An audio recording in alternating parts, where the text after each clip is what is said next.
And finally, the obvious truth comes to fruition. This show was hella creepy, and so are the characters.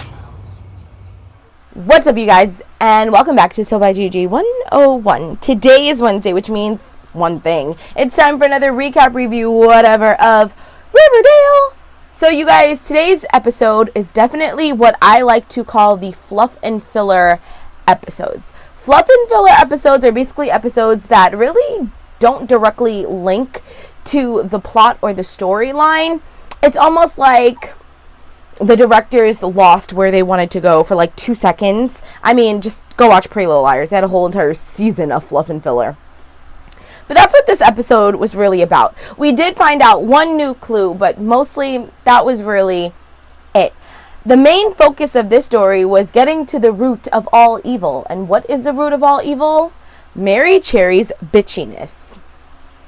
And in this episode, we figure out why she is so Mary Cherry. So this whole entire episode focuses around Jason's funeral, right? So as the funeral is going closer, Mary Cherry is getting more meaner and eviler. Don't think that's a word, but it's a word in tonight's episode. Okay.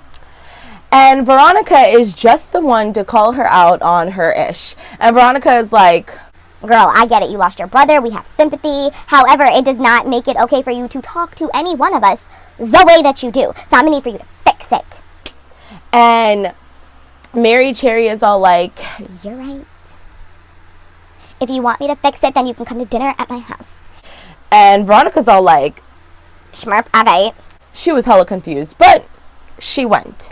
And this is when everything just starts to come together at the funeral. So come to find out that Mary Cherry invites Veronica over to a slumber party, which is dinner at her parents' house. And her parents are very rude. Like, they're ruder than Mary Cherry. Like, dude, I get it. However, the rudeness wasn't what Mary Cherry inherited from her parents, more so than how they treat her. So basically, her parents blame her for Jason's death because, as we know, it came out that she actually was helping Jason to run away. She didn't know what he was running away from, but she was helping him to run away. In this episode, we kind of find out what was going on. So basically, the parents decide to invite everybody in town to the funeral, and Mary Cherry is really surprised. And come to find out, the reason why they're inviting everyone is because they figure they're going to invite Jason's killer and maybe they can scope him out. This actually disgusts Mary Cherry, and while Veronica's there at dinner, her parents are hella rude and they like really take a dig at her and her family because you know her daddy's in jail, schmurp, and they were just being really rude to Veronica. But Veronica, my girl, she handled it with class, grace, and dignity. CGD. Yes, she did. And she just kind of rolled with the punches. And she spent the night, and it was the night before the funeral. And Veronica basically asked, like, why would you want me here when you have, like, all your minions on the cheerleading squad that could be here? And she was like, with all my minions and all my friends, when I had a panic attack in the middle of a performance at homecoming, you were the only one that came to check on me. And it was like, true, zing, zing, zing, points for Ronnie. That's my girl. I'm a little biased. I like Veronica. Bias. But yeah. So she sees how cold they are. The grandmother is definitely the most distant. Like, I think the grandmother just really seemed irritated by Mary Cherry's, like, parents. And then we get to the focus, which is the funeral. So everyone decides to go to the funeral. Meanwhile, unimportant plot twist with Archibald is that, you know, he gets put into this corner by this black girl named Valerie that obviously is crushing on him, okay, about whether he has to choose between football or music, because you can't devote 100% of yourself to one thing, like, I mean, to multiple things. So he gets presented with the choice of basically doing music or being the captain of the football team, and he has to go against this Asian kid or whatever, and they're going against each other. His head is not in the game. All I can think of was High School Musical. Okay, that's all I could think of. So just think of Zac Efron's character, first like movie of High School Musical, and that's what was going on with Archibald. Okay, that just summed up all of his storyline. So at the funeral, he had taken upon himself to retire Jason's number and to give it to his mom. Now, Archibald and Jason are both creepy redheads, right? Okay. So Archie's mom just looks at him and goes into a trance and like, you look just like him. And people are just like weirded out, like, schmerp, whoa, lady, you're bugging. And basically at the funeral, they had decided that Mary Cherry wasn't going to say anything because her parents blame her for what happened to Jason. And they point blank said how selfish she was because, you know, she was doing this for Jason and not telling anyone, and basically just tried to say that if she hadn't have done it, Jason would still be alive. So Veronica convinces her, you know what, this is your brother. You knew him better than anyone. Do what you think he would want.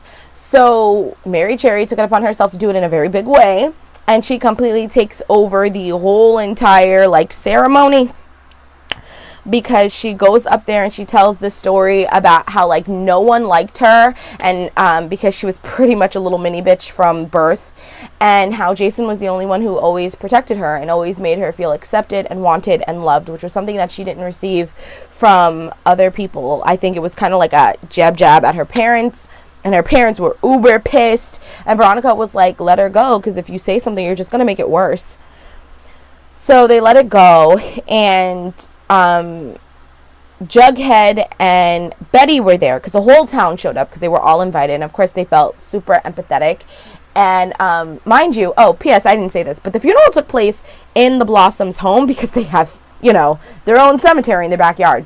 I mean, it's normal. I mean, I have a cemetery in my backyard. Don't you have a cemetery in your backyard? You don't? Girl, boy, what's wrong with you? Who do you think you are, normal? Non-creepy? We don't do those in the town of Riverdale. If you're not creepy, you don't fit in here. Just saying. So they did that. They had the funeral or whatever, and Jughead and Betty took it upon themselves to kind of like scope out the place. They went into Jason's bedroom and was sniffing around, and all of a sudden Jason's grandmother comes in, and this was kind of like the pinnacle of the episode that kind of gives us the one hint, because the whole entire episode really didn't talk about what happened to Jason, where Jason went, or anything like that. It was, like I said, fluff and filler. It was a funeral. They're not really talking about that, but this is the one time where we really did see something come to fruition about Jason and what might have happened to him. So basically the grandmother recognized Betty, but recognized Betty as Polly. So you know I was getting pissed because I thought that this was gonna be like another Pretty Little Liars twin thing. I can't deal with the twins. I'm gonna need you to stop with the twins. Stop it with the twins, okay? I used to want to have a twin, and thanks to Pretty Little Liars, I don't want to have a twin anymore. Don't want to do it. Thanks to Riverdale and the Blossoms, I don't want to have a twin anymore. Okay, this ancestral creepy trying to kill the other one, I can't deal with it, so stop it. So I thought that Polly and Betty were a twin, okay? And come to find out that so far they're not a twin, but the grandmother just thought that she was Polly, and she was saying, oh, I always liked you. And this is the only time we've seen the grandmother speak throughout the whole entire episode. And basically she reveals to Jughead and to Betty that Jason had given Polly an engagement ring, which was a family heirloom. And Betty couldn't take it. Betty started freaking out because, you know, Betty is the new Aria. Ooh. And she left the room, and Jughead was like, dude, like, we're going to figure this out. And then Archie made the decision. So that happened at the funeral or whatever. Then the next day at football practice, like I said, if you watch High School Musical 1, you already know what went down with Archibald. But like, the coach called Archibald and the Asian kid in and said that even though you didn't ask for permission, retiring a uniform and giving it to the grieving family is totally what a captain would do. Therefore, you have the captain's move. And Archibald was all like, with all due respect, coach, what you want from me, I can't give to you right now. The Asian kid, he should be the captain of the football team. This is where his heart is. My heart isn't here, and I can't give it to you, coach. and just like that, Archie just rebuked Captain in the name of music. I mean, you guys, this is only episode 5 of Riverdale, and there have been so many things. Like, even though this is only episode 5 of the first season, I feel like the show has been going on for like 6 years. I almost feel like I'm in the Twilight Zone of Pretty Little Liars, if that makes any sense. You know what I mean? Because it feels like the story has been going on for many seasons, when it's only been 5 episodes. Now, for me, that is both good and bad, but, you know, schmurp. I don't know. But yeah, so that was basically what happened in the town of Riverdale. What's going on, Veronica, her mom, and the money or whatever. All I know is that them people sent a snake to her job, and Archibald's dad helped her out. It's very clear that Archibald's dad has a thing for Veronica's mom, because remember, this is like apparently Degrassi, new generation, okay? All the parents went to school together, and they all know each other, and they all have this tumultuous relationship with each other. So, yeah, girl, boy, Riverdale is a hot mess, but I like it. I like it. So that is all. A lot of you are still asking me, who do I think did it? I don't know who did it. I've been seeing some spoilers, unfortunately, floating around the Instagrams, and I'm pretty sure I already know who killed Jason Blossom. However, I would like to keep it still a mystery. However, from what I can gather, I'm going to go ahead and go off with a chance and say that Jason was engaged to Polly, because let's think about it. They're high school, they're teenagers. What have we learned from 16 and Pregnant? That she was pregnant. So I'm just assuming homegirl was pregnant. The family sent her away, and maybe he was planning on kidnapping her from the Radley so that way they could live happily ever after. I don't know. It could be some Hannah Caleb stuff going on. It's like Riverdale is like Pretty Little Liars, but like, you know, the outcasts of high school that you don't really talk about, because Pretty Little Liars were the popular people. Okay, Riverdale is like the outcasts, Rosewood High students. Yeah. Okay. Well, that's pretty much what happened. So if you enjoyed this video and you want to see more like it, or if you enjoyed me and you want to see more from me, then you know what to do. You need to be part of the GG Meister Mer Pod and come swimming with us on all of our adventures. How might you do that, you're probably asking? Well, it's simple. All you have to do is rate, comment, subscribe, and share, because sharing is caring, and I'll be seeing you in my next video. Loves and like, share. Bye.